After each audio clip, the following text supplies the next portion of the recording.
एक छोटे से गांव में एक पुराना तालाब था जिसके बारे में लोगों का मानना था कि वह भूतिया है।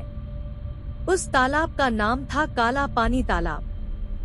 गांव के बुजुर्गों का कहना था कि रात के समय वहां अजीब आवाजें सुनाई देती हैं और कभी कभी पानी में से किसी के रोने की आवाज आती है।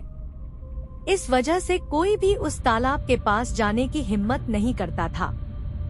एक दिन गांव में एक नया लड़का आया जिसका नाम राहुल था।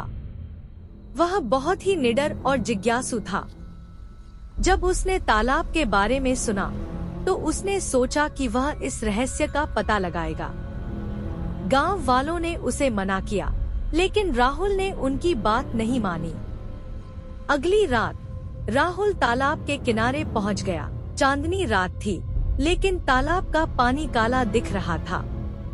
अचानक उसे पानी में से किसी के कराहने की आवाज सुनाई दी। वह डर गया, लेकिन फिर भी आगे बढ़ा। तभी उसने देखा कि पानी में से एक सफेद साया उभर रहा है। वह एक औरत की तरह दिख रहा था, जिसके लंबे बाल थे और वह रो रही थी। राहुल ने हिम्मत जुटाई और पूछा, तुम कौन हो? तुम्हें क्या चाहिए? उस साये ने धीरे से जवाब दिया, मैं इस तालाब में डूबकर मर गई थी। मेरी आत्मा को शांति नहीं मिली है।